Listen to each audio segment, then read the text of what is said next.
কোরবানির গোশত বন্টনের ক্ষেত্রে সহজ কথা হইল, একদম সহজ হিসাব, যে আপনার গোশত 4 ভাগ 3 ভাগ লইয়া কথা না। কথা হইল যে এই গোশত থেকে স্বাভাবিকভাবে মুস্তাহাব উত্তম 3 ভাগ করা। আমি যা পাইলাম গোশত, তা 1 ভাগ নিজের, 1 ভাগ গরিব দুঃখী, আর 1 ভাগ হলো আত্মীয় স্বজন, হ্যাঁ এদের। কিন্তু কেউ এটার মধ্যে ইচ্ছে করলে কম বেশ করতে পারে, এটা না জায়েজ না। কথা বুঝেন? আমি গরিবের জন্য একটু বেশি দিলাম, নিজের জন্য একটু কম রাখলাম, অথবা আমি নিজের জন্যই, আমার ফ্যামিলি একটু বড়, 12-14 জন 10 জন মানুষ আমার ঘরে, তা আমি আমার জন্য একটু বেশি রাখলাম, গরিবের জন্য আত্মীয় স্বজন একটু কমাইলাম, এত সমস্যা। এটা আপনার দিলের মহব্বত হিসাবে বন্টন করে। হ্যাঁ, বুজুর্গরা সহজের জন্য আল্লাহওয়ালারা এটাকে বলে দিয়েছেন যে আপনি আপনার গোশতটাকে 3টা ভাগ করে নিবেন, কিন্তু 3 ভাগের থেকে 1 সুতা কম বেশ হইতে পারবে না, এটা না। কথাটা বুঝছেননি? কম বেশ কি হইতে পারবে? হইতে পারবে।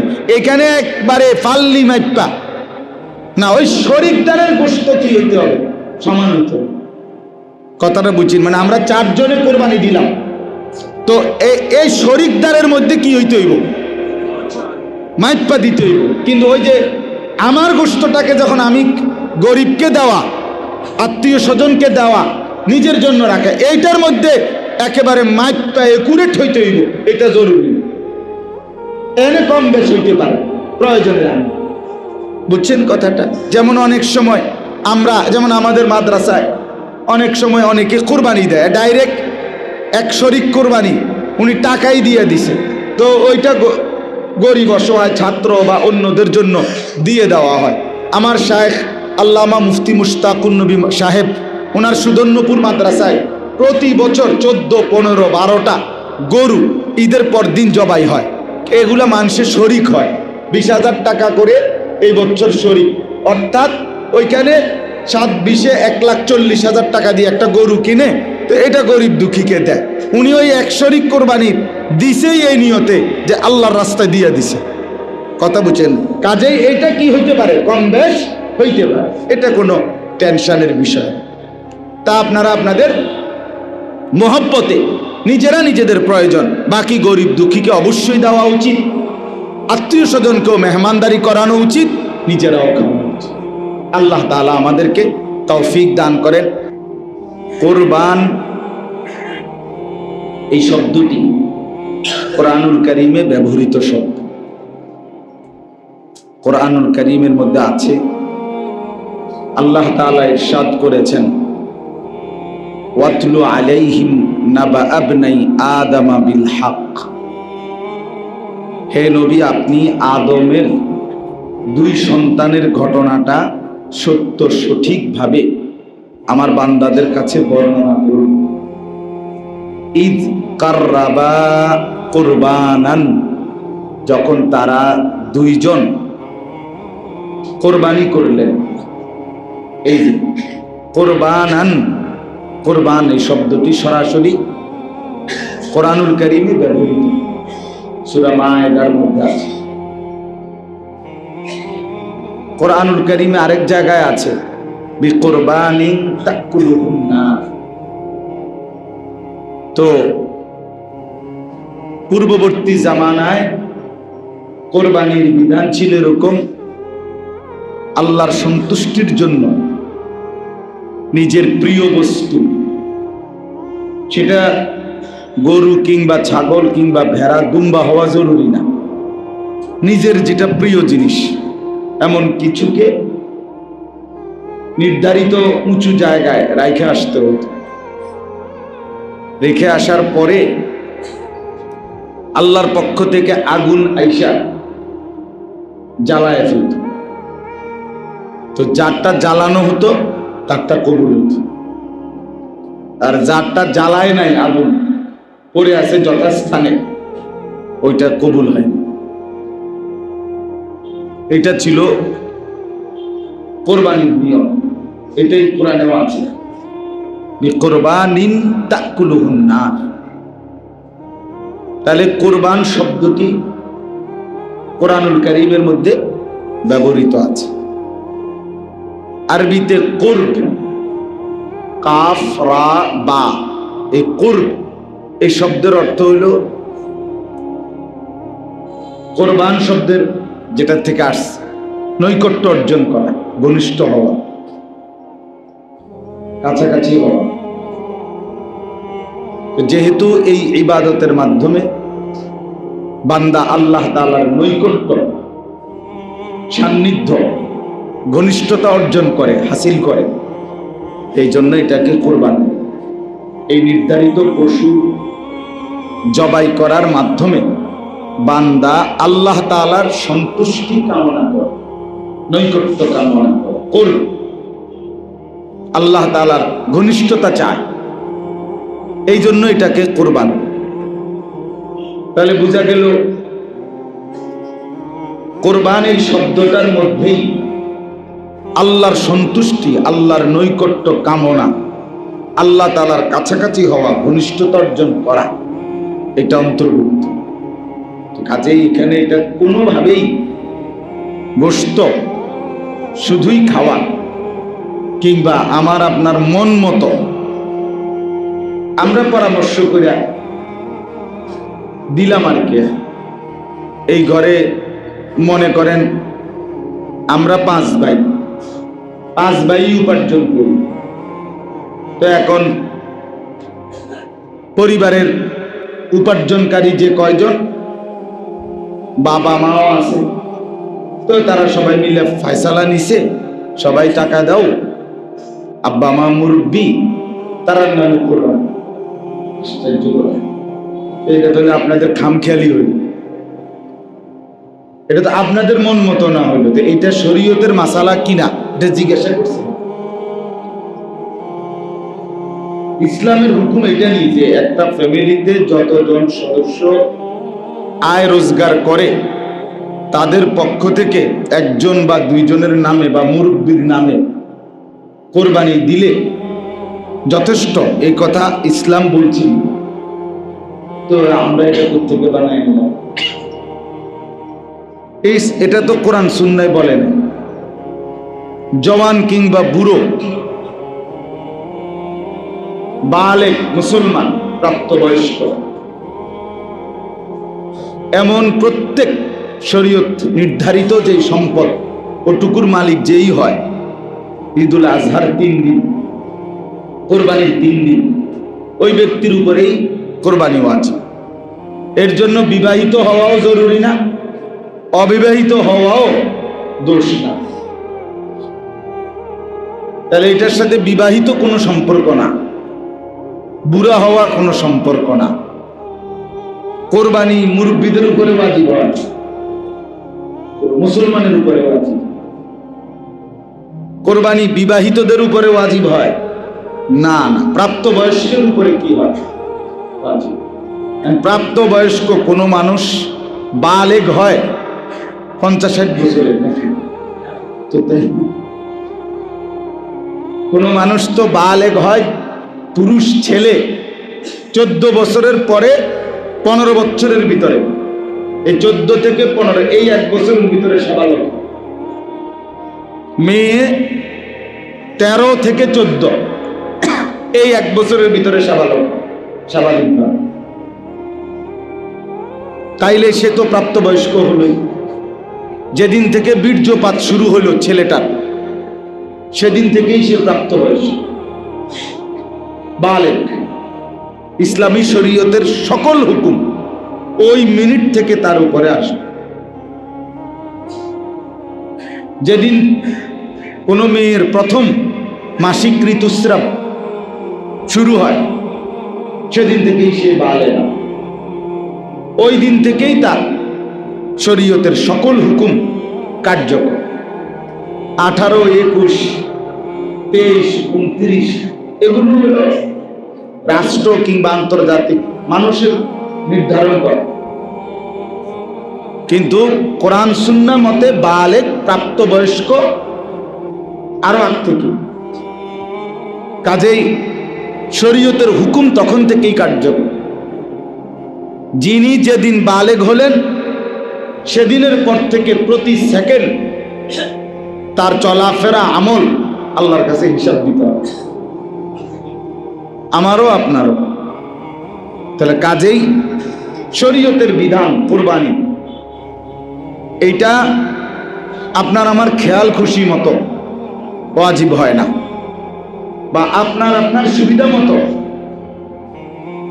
আদায় করলে হবে। এক ঘরে তিন ভাই, তারা তিনজনই চাকরি করে বা তিনজনই ব্যবসা করে, তিনজনের কাছেই আলাদা আলাদা টাকা আছে। এখন ভিন্ন হয় নাই, মানে এখনো একসাথে খায়। দুই ভাই বিয়ে করছে, এক ভাই করে নাই, বা দুই ভাই, এক ভাই বিয়ে করছে আরেক ভাই বিয়ে করে নাই, কিন্তু খায় একসাথে। বাবা আছে, মা আছে, তারা দুই ভাই আছে, তো তারা মিল্লা দুনো ভাইয়ে টাকা দিছে, বাপের নামে কোরবানি হয়েছে বা মার নামে কোরবানি হয়েছে। তো ভালো কথা, বাপের কোরবানি আদায় হইল, এদের কোরবানি কোথায়? শরীয়ত কর্তৃক নির্ধারিত কি? কোরবানির দিন 10ই জিলহজ, মানে কোরবানি আমরা যেদিন করি প্রথম দিন, এটারই 10ই জিলহজ কয়। 10ই জিলহজ না হইলে কোরবানি হবে না। তো 10ই জিলহজ শুরু সকাল ভোর থেকে, 12ই জিলহজ পরের 2 দিন সন্ধ্যা পর্যন্ত। এই 10ই জিলহজ ভোর থেকে 12ই জিলহজ সন্ধ্যা পর্যন্ত, এই 3 দিনের এই সময় যার কাছে তার বসত ভিটা যেখানে আছে, সে এইটা বাদ দিয়া তার কাছে এই পরিমাণ সম্পদ আছে, অতিরিক্ত জিনিস আছে, যা আছে, দোকান, ব্যবসা, ব্যাংকের টাকা, আলগা ফসলের জমি, অতিরিক্ত সামানা যা আছে তার কাছে, এগুলো দ্বারা তার এই যে সংসার, যে কয়জনকে সে চালায়,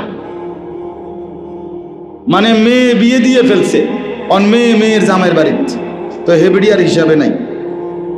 ছেলে বিয়ে করে বউ নিয়ে আলগা থাকে, তো হেঁটে ছেলের বউ বাচ্চা চালায়, তাহলে সে আলাদা।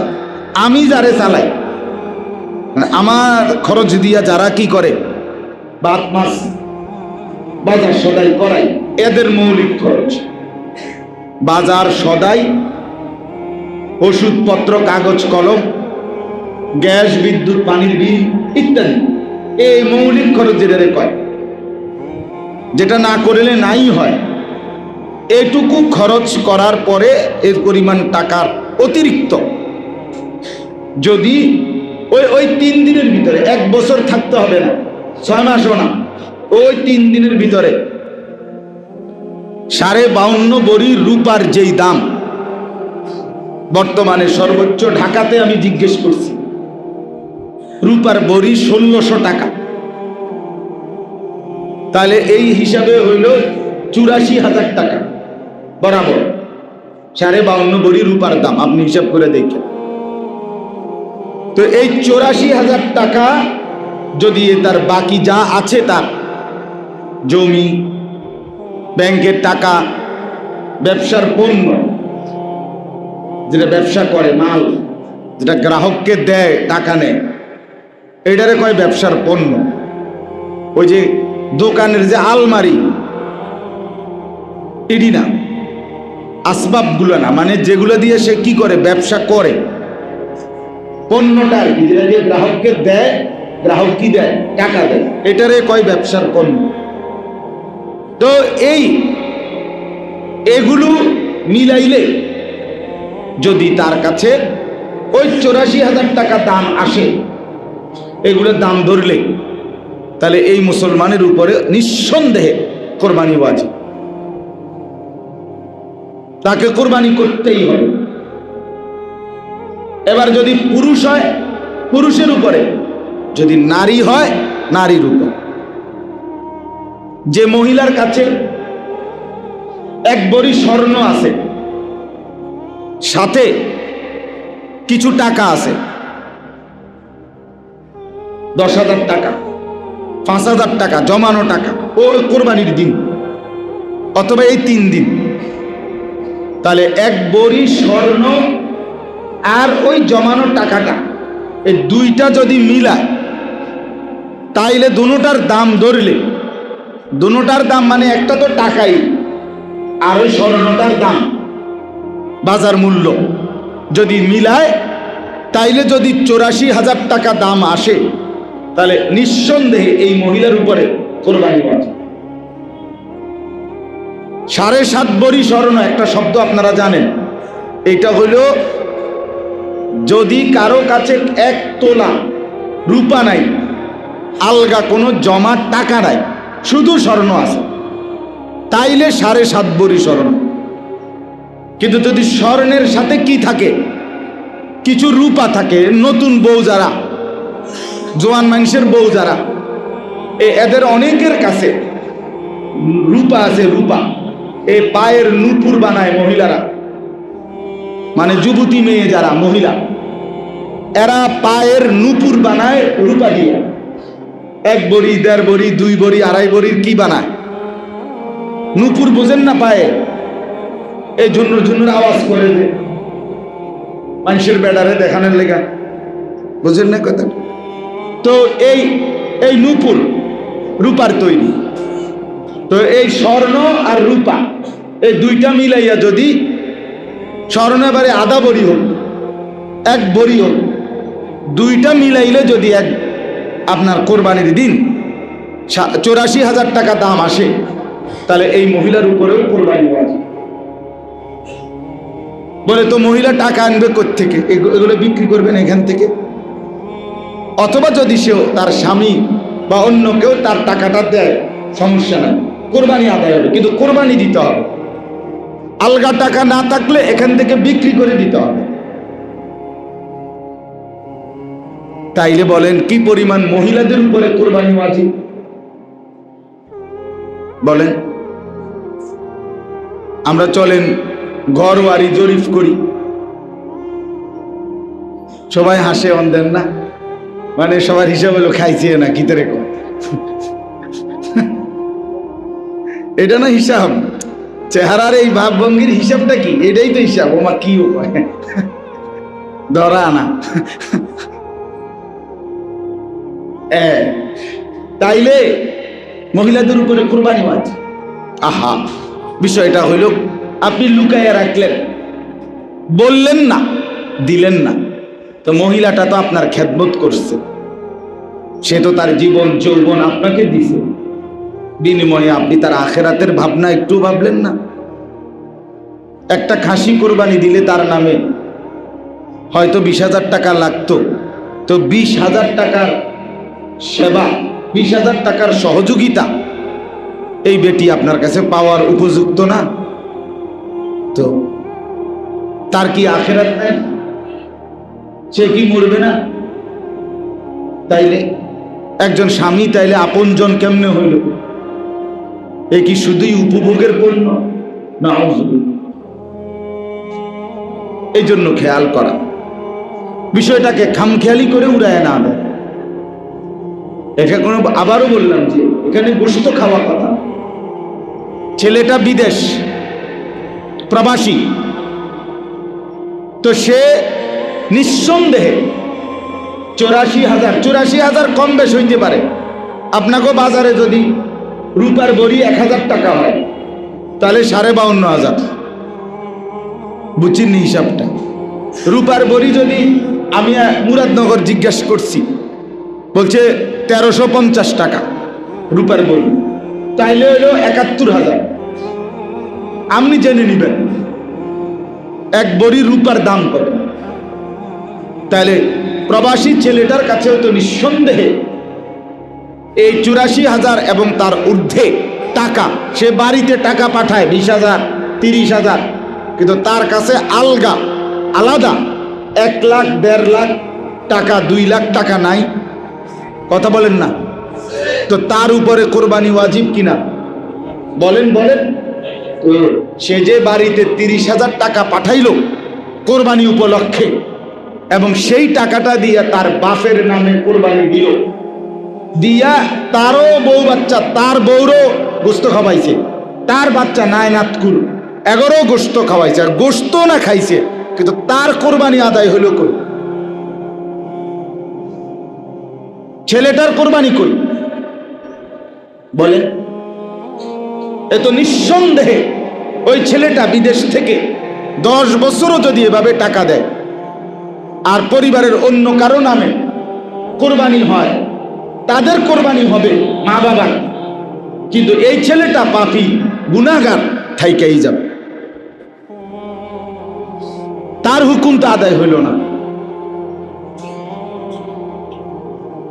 আমার একজনে বলছে যে তাইলে কি জিফুতে ফুতে বিদে বাপের টাকা পয়সা দিত না, জীবনভর ফোলা মানুষ করলাম। তা আমি বললাম যে মনে করেন আমার আব্বারে আমি একটা লুঙ্গি কিনে দিছি, আমার আব্বার লুঙ্গি দরকার, তো অতএব এখন আর আমার তো আর লুঙ্গি ফিন্দার দরকার নাই, ঠিক না? কি বলেন? কিলে আমি আর আমার আব্বারে লুঙ্গি দিলাম, আমি তো আপনি ফিন্দে চাই, তাহলে এটা কোন কথা? আমি আমার বাবারে সহযোগিতা করলাম, সেটা তো খেদমত, সেটা কোরবানিতে দিলেও খেদমত। তো এ বেড়ায় কি কোরবানি ছাড়া বছরের অন্য কোনো সময় তার বাপ মারে টাকা দেয় না? তো এই সময় কি? ওই সময় যেরকম সেবা, তো এখনো তো কি সেবা করলাম আমি, তো এইটারে তুমি শরীয়তের বিধানের লগে লাগাই দিলা কেন? ওই যে কিছু ছদ্মবেশী শয়তান আছে, মুখোশধারী শয়তান, এরা বলে কোরবানির এই লাখ লাখ টাকা, কোটি কোটি টাকা, এটা জবাই না দিয়ে টাকাটা গরিব দুঃখী অসহায়, বন্যা দুর্ভিক্ষ ঘূর্ণিঝড় জলোচ্ছ্বাস এরকম পীড়িত মানুষকে দিয়ে দিলে উত্তম হবে। এরা মিথ্যাবাদী, এরা ধোঁকাবাজ, এরা বাটপার, এরা বাটপার। তুমি বেটা বাটপার, চিটার তুই বেটা বাটপার। আল্লাহর হুকুম শরীয়তের বিধান এটা আলাদা। এই টাকাটা দিয়ে গরিবের সেবা করতে হবে কেন? গরিবের সেবার লাগে তোমার পকেটে আলগার টাকা নাই?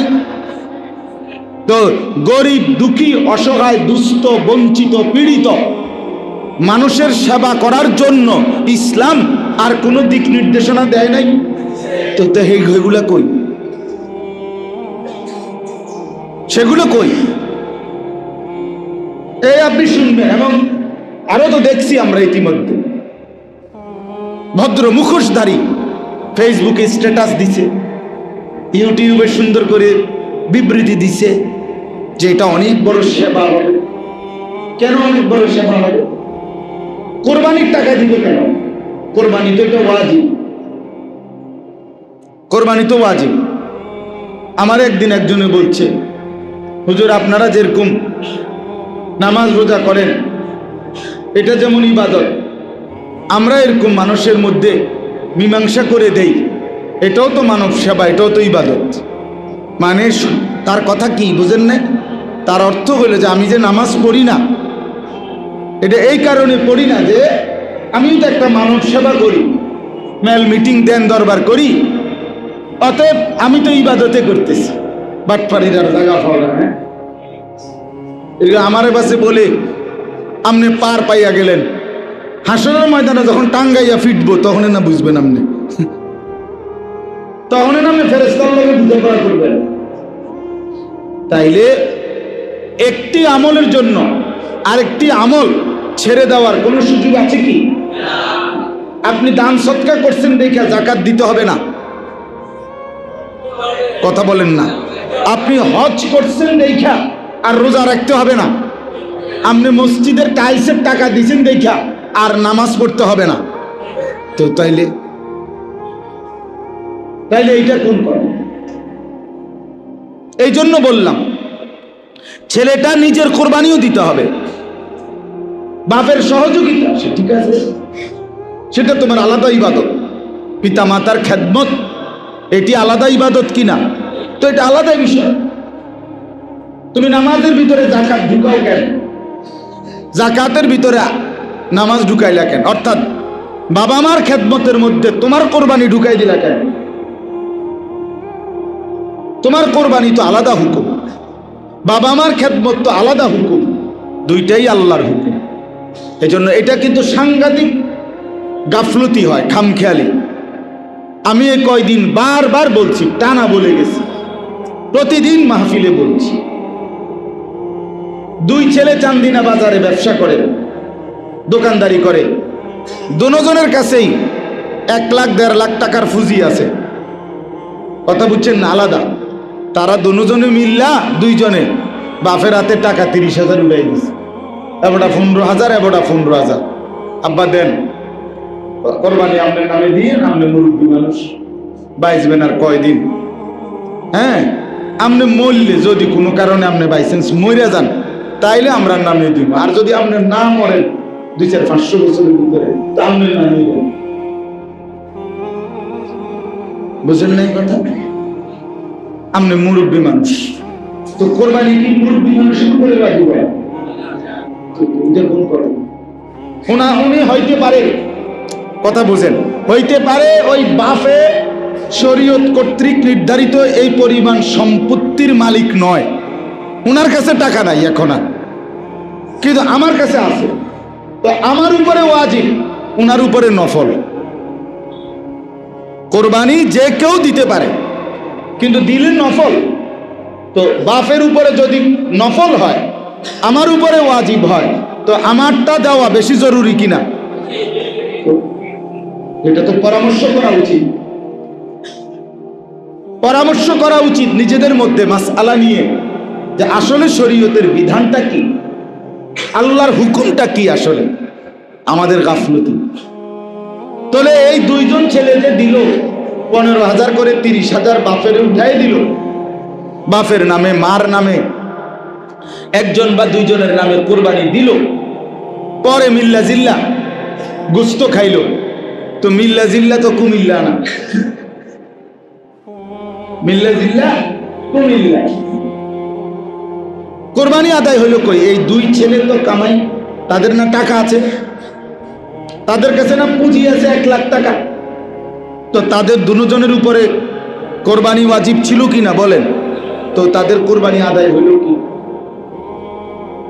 এরকম সহজ কথা হইল, আপনাকে স্পষ্ট হইতে হবে, পুরুষ কিংবা নারী যতজন আছে ঘরে, যারাই উপার্জন করে অথবা টাকা আছে, উপার্জন নাই কিন্তু তার বাবার সম্পত্তি সে যে পাইছে, ওয়ারিস বালেক ছেলে, এখন তার কাছে এই পরিমাণ জমা টাকা আছে, আমারও কোনো চাকরি নেই, কথার কথা, কিন্তু আমার নামে ব্যাংকে টাকা আছে 10 লাখ 5 লাখ, তাইলে আমি এই টাকার মালিক, তাহলে আমার উপরে কোরবানি ওয়াজিব হবে কিনা?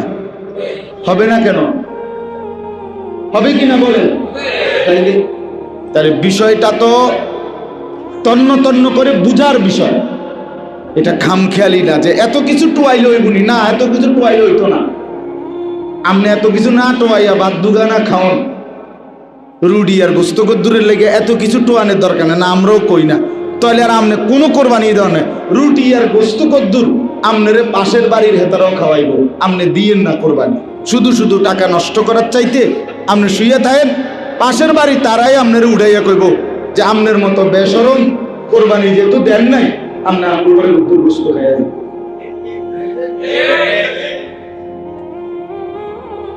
আপনি যেহেতু টাকাই চিনছেন, আল্লাহ চিনছেন না, তো কাজেই আমরা আসেন রুটি খেয়ে দেন, রুটি মাংসা। এই জন্য বাপ আমি একটু শক্ত বললাম, কিন্তু বাস্তবতা কিনা খামখেয়ালি করলে হবে না। যতজন ছেলে উপার্জন করে তাদের কাছে, হ্যাঁ উপার্জনে এত, যেমন বেতনে 80,000, যে টাকাটা মাস শেষে বেতন পায় 8-10,000, ওটা দিয়ে এমনি এমনি খরচ হয়ে যায়, বেচারা ফেড়ে বাতে কোনো রকম চলে, তার কাছে আলগা জমা টাকা নাই, আলাদা টাকা জমা নাই, 80,000, 90,000, 1 লাখ টাকা জমা নাই, তো তারে তো কোরবানি দিতে বলি না। তাইলে আরো যদি না বুঝেন, তো দায়িত্ব হইল একজন আলেম থেকে জিজ্ঞেস করে নাও যে হুজুর আমার অবস্থাটা এই, আপনি আমারে বলে দেন আমার উপরে যাকাত ফরজ কিনা। কোরবানি ওয়াজিব কিনা, হজ ফরজ কিনা। আমি আগেও বলছি এই তিনটি মাসআলা, যাকাত, কোরবানি, হজ, এটা ফরজ ওয়াজিব। যাকাত কি? ফরজ। হজ কি? ফরজ। কোরবানি কি? ওয়াজিব। ফরজ ওয়াজিবে খামখেয়ালি করতে নাই, এটা নফল না। মন চাইলে দিলেন, মন না চাইলে দিলেন না, এটা এমন কিছু, এটা ফরজ তো মিয়া, এটা তো ওয়াজিব। রাসূলুল্লাহ সাল্লাল্লাহু আলাইহি ওয়াসাল্লাম হাদিসে পাকে ইরশাদ করেছেন, মান কানা লাহু সাআতুন ওয়া লাম ইউদাহি, কথাটা খেয়াল করেন, ফালা ইয়াকরুবান্না মুসাল্লানা। নবী সাল্লাল্লাহু আলাইহি ওয়াসাল্লাম বলেন, যার সামর্থ্য ছিল অথচ কোরবানি করে নাই, কসম খোদার, নবী সাল্লাল্লাহু আলাইহি ওয়াসাল্লাম বলেন, সে যেন আমাদের নামাজে না আসে, ঈদগাহে না আসে, নামাজ পড়তে, ঈদের নামাজ, সে যেন না আসে। তুমি না ফরমান, তুমি আইসো না, তুমি আইসো না, তুমি তো গোস্তই খাইবা নিয়ত করছো, গোস্ত খাওয়ানোর লাগিয়া নামাজ ফরন লাগে না, তুমি হুতার থাকো, রান্দা হইলে তোমার উঠাইব, তুমি উঠতো না। বেডিতে সকাল থেকে রুটি বানাইতেছে, আর কোন রকমের গোস্ত জোশ হইলে তোমার এই ফতম দিব, তুমি শোয়ার থাকো। এক গুণ দিয়ে যদি কষ্ট করে একটা দুটা দিয়ে উঠতে আরো, দেখবে রুটিও রেডি, গোস্ত রেডি, তুমি নামাজ পড়ে করবা কি? রাসূলুল্লাহ সাল্লাল্লাহু আলাইহি ওয়াসাল্লাম নিষেধ করছে যে তুমি নামাজে আইসো না, নামাজ পড়ো না, তোমার মতো নাফরমান নামাজ পড়তে হবে না। কতটা ধমক! তাহলে আপনি এটাকে খামখেয়ালি মনে করলেন কেন? 30,000 টাকা কইলেই হইল, এখন হঠাৎ করে 30,000 টাকা এক শরীক কই থেকে ব্যবস্থা করুন? আপনি কি জীবনে হঠাৎ করে এক সপ্তাহের ব্যবধানে, 3 দিনের ব্যবধানে, বিশেষ কোনো প্রয়োজনে আপনার দ্বারা 20,000 30,000 টাকার ব্যবস্থা হয় নাই? কথা বলেন না তো, তখন কেমনে করলেন? এখন পারবেন না কেন? এর মধ্যে কি আপনার আখেরাত না? এর মধ্যে তো আপনারই আখেরাত, আপনারই কবর, আপনারই কবর। এটা খামখেয়ালির বিষয় না। আরেকটা হাদিস শুনুন, নবী সাল্লাল্লাহু আলাইহি ওয়াসাল্লাম বলেন, মান যাবাহা ক্বাবলা আস-সালাহ, যে ব্যক্তি কোরবানির দিন নামাজ আদায়ের পূর্বেই কোরবানির প্রাণীটা জবাই করে ফেলল, ফা ইন্নামা হুয়া শাতু লাহমিন, সে যেন শুধুই গোশত খেল। লাইসা মিনান নুসুকে ফি শাইইন, নবী সাল্লাল্লাহু আলাইহি সাল্লাম বলেন, তার জন্য কোরবানির কিছুই নাই। আজ্জালাহু লি আহলিহি, সে শুধুই কেবল তার পরিবারের জন্য গোশত খাওয়ার তাড়াহুড়া করল। তো যেখানে আল্লাহর নবী সাল্লাল্লাহু আলাইহি সাল্লাম ঈদের নামাজটা পড়ে নাই, তার আগেই জবাই করে ফেলছে, এটার প্রতি যদি এত বড় কথা বলে যে তোর কোরবানির কিচ্ছু নাই, সেখানে শরীয়তে আমার উপরে ওয়াজিব। আমি যদি মনে করি 10,000 টাকা, 20,000 টাকা, 80,000 টাকা আমি ভাই বাফেরে দিয়া, অমুকেরে দিয়া আমার হুকুম আদায় করে ফেলছি, তা আমার উপরে ধমকটা কেমন বলেন? এই জন্য আমি আপনাদের কাছে অনুরোধ করলাম, মূল বক্তব্য এটাই, পুরুষ কিংবা নারী, নারীর দিকে খেয়াল করতে হবে। তার স্বর্ণ, তার নগদ টাকা, অথবা স্বর্ণ তার রূপ্য, দুইটা মিললে ওই 84,000 টাকা, তারে সত্য সত্য বলতে হবে, বলে শুনাইতে হবে যে তোমার কাছে যদি তোমার যেটুকু গহনা আছে এটার সাথে যদি তোমার কাছে অতিরিক্ত 10,000 5,000 টাকা থাকে কোরবানির দিন, ওই দিন এই কারণে আগের থেকেই প্রস্তুতি নিতে হবে, কোরবানি দিতে হবে। হ্যাঁ, এ বেটির কাছে 20,000 10,000 30,000 টাকা যদি আসে অথচ কোরবানি দিতে চায় না, তো সহজ বুদ্ধি আছে, এই টাকাটা আমার মাদ্রাসায় দিয়ে দিলে ভালো, দান করে দিবেন। বুঝেন না আপনার কথা, বা আপনাকে এলাকার কোনোখানে দিয়ে দিব, তাইলে তো আর সেই বয়ে গেল, আর কোরবানি ওয়াজিব হইল না। বুঝছেন না কথা? যার কাছে 1 লাখ টাকা আছে, সে যদি কোরবানি দিতে না চায়, একদম সহজ বুদ্ধি কি, 1 লাখ টাকা মসজিদ মাদ্রাসায় দান করে দিবে। তাইলে তো আর কি আসবে না, 20,000 টাকার কোরবানি আসবে না। 20,000 টাকাও সেফ, 80,000 টাকাও নাই। এই বুদ্ধি কইলে রাজি উনি কেউ কোন বলেন? তাইলে আপনি তো আপনার ওই আমারে যে মনে করেন 1 বছর যাবত আমি আপনারে 1 লাখ টাকা ঋণ দিছি হাওলাত, আজকে 1 বছর আপনি আমার টাকাটা শোধ করেন নাই, তো এই 1 লাখ টাকা 1 বছর ধরে আপনার কাছে থাকার কারণে আমার উপরে যাকাত দেওয়া এই 1 লাখ টাকার ফরজ। কথা বুঝছেন না? কারণ 1 বছর হয়ে গেছে, 52.5 ভরি রূপার দামের বেশি এই টাকাটা, তাইলে এই ব্যক্তির উপরে যাকাত ফরজ। যদিও আমি ঋণ দিছি, আদায় করার 2 সিস্টেম।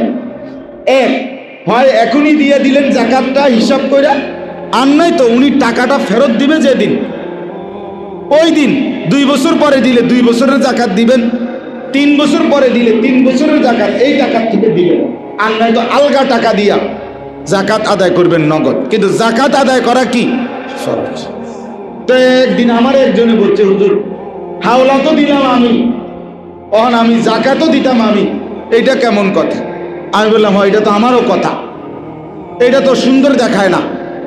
যাকা আপনি হাওলা তো দিলেন, আপনি আবার আপনিই যাকাত দিবেন, তো কাজে আপনি একটা না করেন, যাকাত যেহেতু আপনি দিতে চাচ্ছেন না, তাইলে আপনি লোকটাকে বলেন, ভাই আপনার কাছে যে আমি 1 লাখ টাকা পাইতাম, টাকাটা মাফ করে দিলাম, তাইলে তো আর যাকাত আসবে না। তাইলে আর 2,500 টাকা, 1 লাখ টাকায় যাকাত হইল 2,500 টাকা, তো 2,500 টাকা আর দেওয়া লাগলো না, 2,500 টাকাও সেফ, আর 97,500 টাকাও মায়ের। সুন্দর হলো না? চাই আপনি এটা করেন চাই, তখন তো আপনি না এত বেকুব, বুঝছেন না? আমরা ওই নোয়াখালী পড়তাম, তো নোয়াখালীতে মানুষের রসিকতা করে বলতো সুপারি, নোয়াখালীতে তো সুপারি বেশি, তো বাজারের দিন যে সুপারি বেচে 4টা করে খালি গুনে না, তো এই 4টা করে করে মানে বেচলে হেবড়ার বস্তার মধ্যে ব্যাগের মধ্যে 4টা গুনে গুনে, তো দুষ্টমি করে শুনতাম সবসময় বলতো যে 2-3 বার 4 বার 3টা করেও দিয়ে দিছে আলী। হ্যাঁ কি ও ভাই 3টা দি দেন? ও ভাই ভাই খেয়াল ছিল না আসলে, বে খেয়ালে কয়তো, তো বে খেয়ালে তো একবারও 5টা দিলেন না, এত বে খেয়াল না, পাগল হয়েছি যে এত পাগল না, 3টা দিয়ে 4টা বুঝি, কিন্তু 5টা দিয়ে কি বুঝি না, না এত বেকুব না।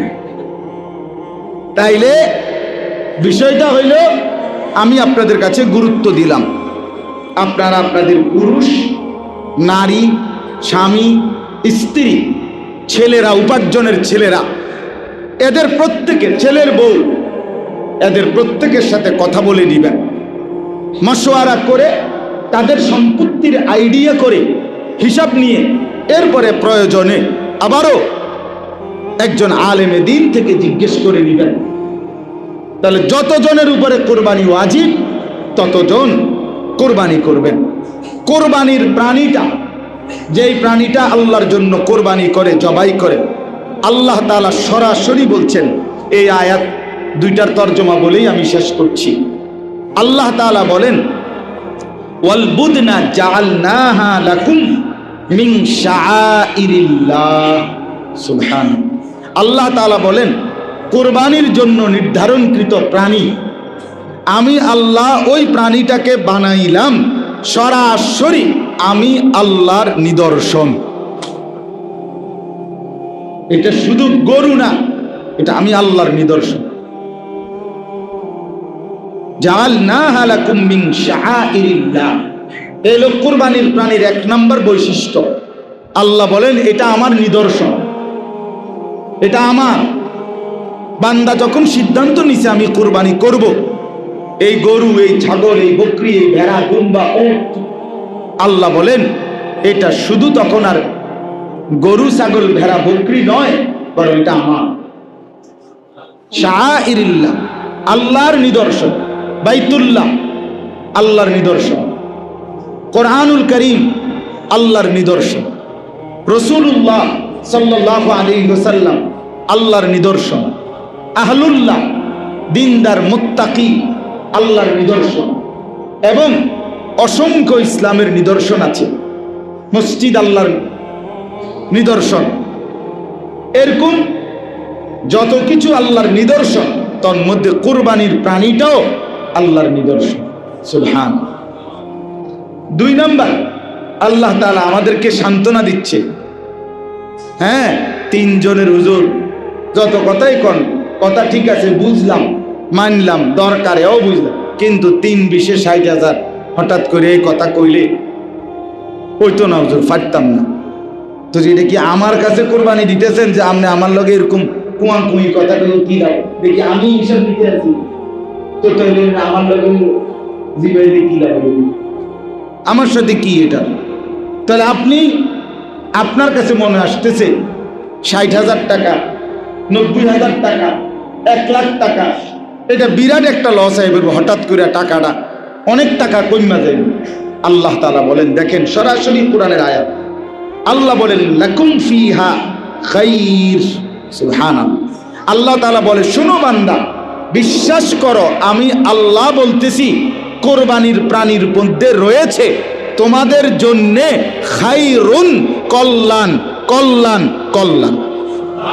লস হবে না কইলাম আমি, লসের সিস্টেমে নাই। আল্লাহর লগে কোনো লস নাই। কথা বলেন না কেন? আল্লাহর সাথে কি নাই? লাভে লসের ব্যবসা না, পুরাটা লাভের ব্যবসা। দুনিয়ায় হলো লাভ লসের ব্যবসা, মালিকের সাথে লাভ লসের ব্যবসা না, শুধু লাভের ব্যবসা, লাভের ব্যবসা। এজন্য হাদিসের মধ্যে আছে মা আমআরা হাজ্জুন কাত্তু। নবী সাল্লাল্লাহু আলাইহি ওয়াসাল্লাম স্পষ্ট বলছেন, কিয়ামত পর্যন্ত কোন হাজী আল্লাহর ঘরে হজ করে, আল্লাহর ঘর জিয়ারত করে, রাসূলুল্লাহ সাল্লাল্লাহু আলাইহি সাল্লাম বলছেন কখনোই, কাত্তু মানে কখনোই, কখনোই সে গরিব হবে না, ফকির হবে না। এই জন্য ব্যবসায় মাইর খায়, মাইয়া বিয়া দিয়া মাইর খায়, ফোলা বিদেশ পাঠাইয়া মাইর খায়, তো আল্লাহর ঘর জিয়ারত করে মাইর খায় হতেই পারে না। হাজিকে আল্লাহ ফকির বানায়। হজ করে, হজের জন্য যেই 10 লাখ টাকা, 8 লাখ টাকা, 5 লাখ টাকা খরচ করছে, এই কারণে আল্লাহ তাআলা তাকে অভাবী বানায় দিবে, হবে না। এমন মালিক আল্লাহ না, এমন মনিব না তিনি। অতএব আল্লাহ তাআলা বলেন লাকুম ফিহা খাইর, এর মধ্যেই রয়েছে তোমাদের কল্যাণ, লাভ।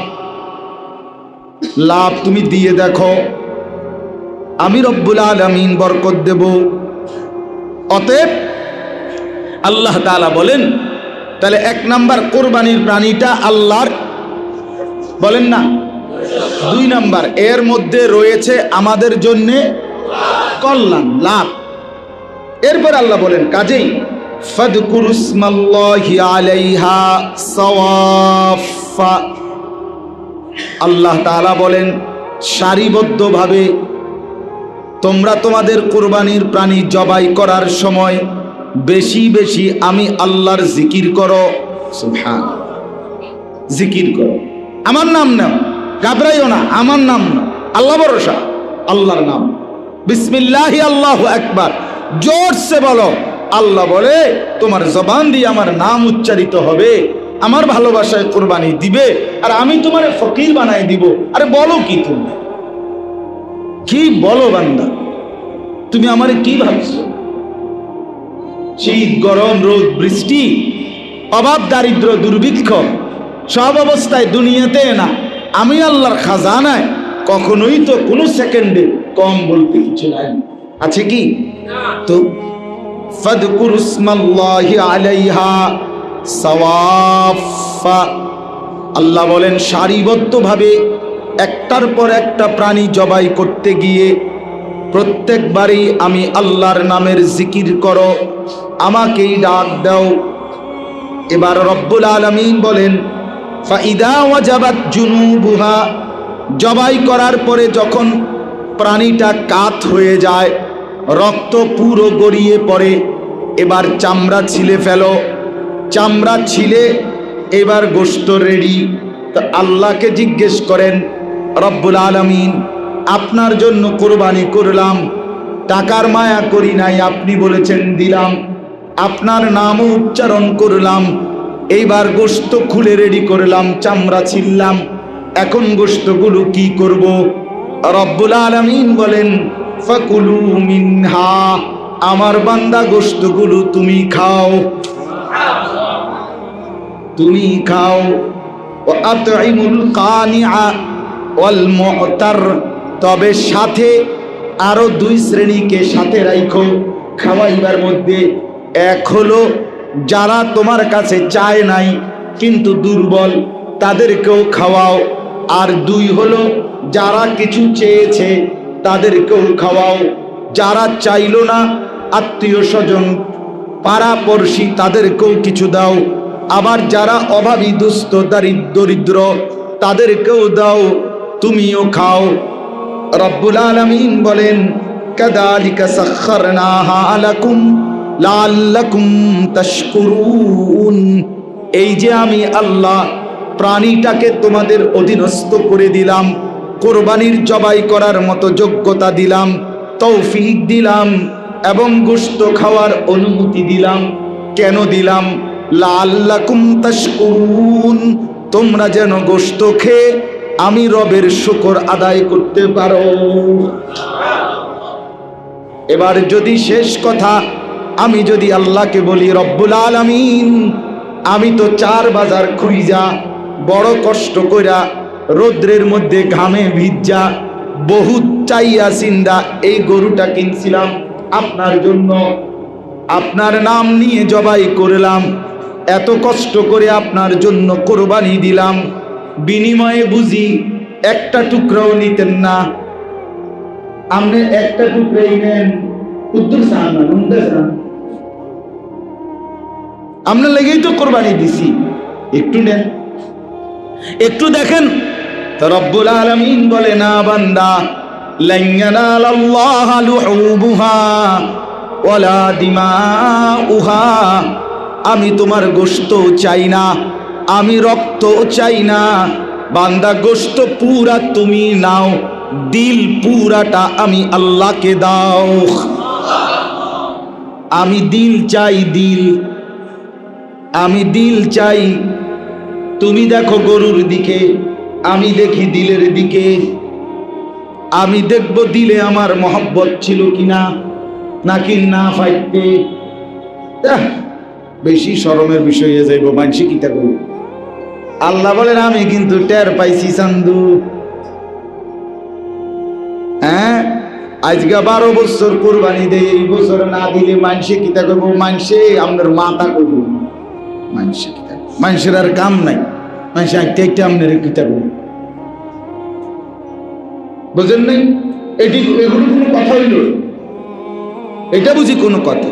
তো আল্লাহ বলেন আমি কিন্তু দিল দেখি, আমি দেখব দিলের মধ্যে আমার ভয় আছে কিনা, আমার মহব্বত ছিল কিনা, আমি দেখব মালটা হালাল কিনা, টাকাগুলো হারাম কিনা, সুদের ঘুষের সিটারির বাটপারির ধোঁকা প্রতারণা, ওজনে কম দেওয়া, মানুষের বাহবা নিলে হবে না, আমি কিন্তু দিল দেখি, তাকওয়া দেখব। ওয়ালাকিন ইয়ানালুহুত তাকওয়া মিনকুম, আমি আল্লাহর কাছে তাকওয়া পৌঁছবে, গুনাহমুক্ত ছিল কিনা। আল্লাহর নবী বললেন ঈদের নামাজ না পড়ে কোরবানি দিলে সেটাই হলো গোশত খাওয়া, সেটাই কোরবানির কিছুই নাই। তাইলে বাপ বলেন 2 রাকাত ঈদের নামাজ না পড়লে তার আগেই কোরবানি দিলে তাইলে যদি হয় নবী এত রাত ফজরের নামাজ না পড়ে কুরবানি দিলে কেমন হয়? কি খবর? কোরবানির দিন গোশত করতে করতে কোবাইতে আড্ডি, আমনে নাফরমান জোহরও পড়লেন না, আসরও পড়লেন না, মাগরিবও পড়লেন না। আপনার মতো নাফরমান কি দরকার ছিল কোরবানি দেওয়ার? হ্যাঁ, আমনে এমনে 20 কেজি গোশত কিনে রাখতেন, তাইলেই তো ভালো আছিল। আপনি এটা কি কোরবানি দেন? কার জন্য দিতে আছে? আল্লাহ তাআলা বলে, বান্দা আমি বুঝি না কে, জোহরের নামাজও বাদ, আসরের নামাজও বাদ, মাগরিবের নামাজও বাদ, গোশত খাইতে খাইতে, রুটি খাইতে খাইতে রঙিন টেলিভিশনে নর্তকীর ছবি দেখতেছ, ঈদের নাটক দেখে, ঈদের সিনেমা দেখে, ঈদ উপলক্ষে শুভ মুক্তি দিছে, ঈদ উপলক্ষে এই চ্যানেলের 7 দিন ব্যাপী বিশেষ আয়োজন, ঈদ উপলক্ষে সিনেমা হলে নতুন নাটক, নতুন ছবির শুভ মুক্তি। ঈদ কি তাদের বাফের? কথা বলেন না কেন? ওই চ্যানেলওয়ালার হাব্বার ঈদ এটা? তুই ঈদ উপলক্ষে নাটক ছাড়ার কি আছে? ঈদ তোমার বাফের? এই তো আল্লাহর দেওয়া, ঠিক কিনা বলেন না কেন? কোরবানির এই ইবাদত পালনের অধিকার, অনুমতি, হুকুম এটা আল্লাহ দিছেন কিনা? তো এটার লগে নাটক কি? এটার সাথে সিনেমা কি? তা বলেন। রুটি খাইতে খাইতে, গোশত খাইতে খাইতে নাটক দেখে, বাহ বাহ মুসলমান, তামাশা। হ্যাঁ, খান গোশত, গোশত কোনো আশ্চর্য কিছু না, গোশত কোনো আপনি নতুন খান না, গোশত মানুষে সারা বছরই খায় কিনা বলেন না? এটা কোনো আশ্চর্য খালাস। এই জন্য বললাম গুনাহমুক্ত চাই, গুনাহমুক্ত। কি মুক্ত বলেন? দিলের মধ্যে আল্লাহর সন্তুষ্টি থাকতে হবে, হারাম টাকা হইতে পারবে না, হারামের 1 টাকা মিশলে কারো কোরবানি হবে না।